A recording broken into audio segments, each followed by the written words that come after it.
Welcome back. ಇವತ್ತಿನ recipe ಪಾಲಕ್ ಸಾಂಬಾರು. ನಾನಿಲ್ಲಿ 1 ಬಟ್ಲಷ್ಟು ತೊಗರಿಬೇಳೆನ ತಗೊಂಡು ಹಾಕೊಳ್ತಾ ಇದ್ದೀನಿ ಕುಕ್ಕರ್ಗೆ. ಬೇಳೆನ ಫಸ್ಟ್ ಬೇಯಿಸ್ಕೋಬೇಕಲ್ವ, ಹಾಗಾಗಿ 1 ಕಪ್ಪಷ್ಟು ತೊಗರಿಬೇಳೆನ ತಗೊಂಡು 2 ಗ್ಲಾಸಷ್ಟು ನೀರು ಹಾಕೊಳ್ತಾ ಇದ್ದೀನಿ.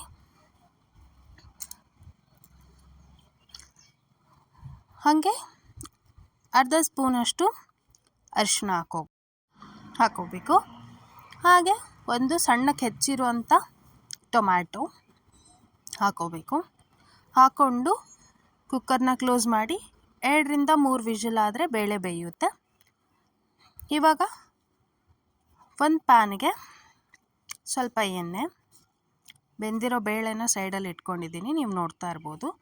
ಅರ್ಧ ಸ್ಪೂನಷ್ಟು ಸಾಸಿವೆ, ಅರ್ಧ ಸ್ಪೂನಷ್ಟು ಜೀರಿಗೆ, ಕೆಂಪು ಒಣಮೆಣಸಿನ್ಕಾಯಿ, ಕರಿಬೇವಿನ ಸೊಪ್ಪು,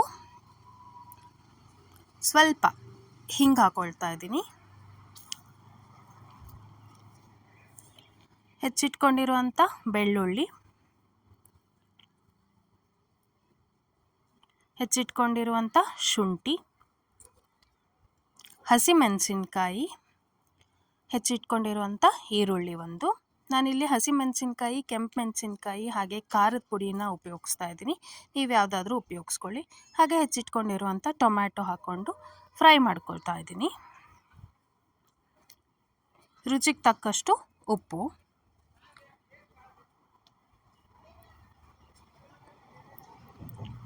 ಸ್ವಲ್ಪ ಅರಿಶಿನ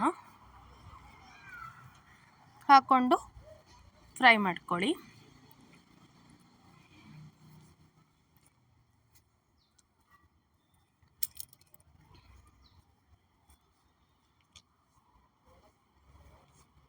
ಇವಾಗ 1 ಸ್ಪೂನಷ್ಟು ಖಾರದ ಪುಡಿ. ನಾನು ಆವಾಗಲೇ ಹೇಳಿದ್ನಲ್ಲ, ಖಾರದ ಪುಡಿ ಮತ್ತು ಹಸಿಮೆಣಸಿನ್ಕಾಯಿ ಅಥವಾ ಕೆಂಪು ಮೆಣಸಿನ್ಕಾಯಿನ ಉಪಯೋಗಿಸಿದ್ದೀನಿ, ನೀವು ಯಾವುದಾದ್ರೂ ಉಪಯೋಗಿಸ್ಕೋಬೋದು. ನಾನಿಲ್ಲಿ 3 ಉಪಯೋಗಿಸಿದ್ದೀನಿ. ಹಾಕ್ಕೊಂಡು ಮಿಕ್ಸ್ ಮಾಡ್ಕೊಳ್ಳಿ. ಇವಾಗ 1 ಕಟ್ಟಷ್ಟು ಪಾಲಕ್ ತೊಗೊಂಡಿದ್ದೆ ನಾನು, ಅದನ್ನು ಈ ಥರ ಸಣ್ಣಕ್ಕೆ ಹೆಚ್ಕೊಂಡು ಹಾಕ್ಕೊಳ್ತಾ ಇದ್ದೀನಿ. ಒಗ್ಗರಣೆಗೆ ಹಾಕ್ಕೊಂಡು ಈ ಥರ ಮಿಕ್ಸ್ ಮಾಡ್ಕೊಳ್ಳಿ.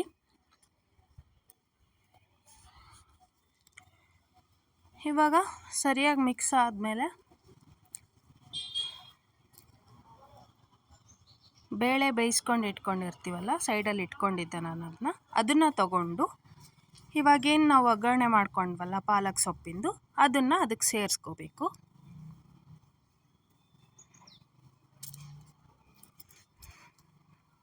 ಸೇರಿಸ್ಕೊಂಡು ಚೆನ್ನಾಗಿ ಮಿಕ್ಸ್ ಮಾಡ್ಕೊಳ್ಳಿ.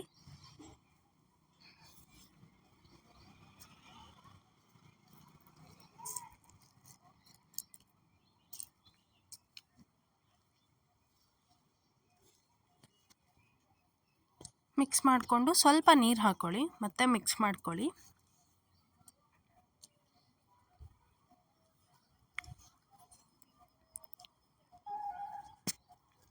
ರುಚಿಗೆ ತಕ್ಕಷ್ಟು ಉಪ್ಪು,